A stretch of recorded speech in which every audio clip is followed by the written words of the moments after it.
Hi, it's Tim McTaggart, Chief Entrepreneur in Residence for QUT Bluebox here again, talking about the Startup Spark series. Now by now you've enrolled in the program and you've been through the first session and we're about to start the second. So the second session shifts away from the idea of a value proposition and really starts to talk about intellectual property, which is what you're creating through your research and is at the real heart of a value proposition and any business or startup or spin out that you might create as a result of that. So in this second session, what we're going to talk about is we're going to work through what is intellectual property, the various different types of intellectual property that you could potentially create, and also how to protect those. Because whilst you might develop a value proposition for a customer, you want to capture some of that value for yourself. And that's going to be based on that intellectual property. So as part of that, we're going to work through different types of intellectual property, but we're also going to give you a case study to read, which I'd like you to read before you turn up for the second session, if you're coming. If not, read it at home.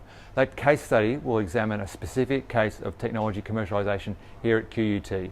So it'll go through the process, the thinking that went through, the strategies to attack that commercialisation, and how they ended up taking it to market. So a really good insight into how it works in the real world.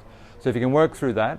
If you're not coming to this session, we're also going to do a role play. So we're going to walk through the typical process that Bluebox would engage with a researcher to kind of really understand what intellectual property that you might have and how you might take that to market. So we'll record that on video and we'll post that online too. So for those of you who can't turn up to the sessions, you'll get a chance to see that discussion and get a real understanding of the process that we kind of go through, the decisions that need to be made, and the kind of the ifs, buts and maybes of how you might take something to market.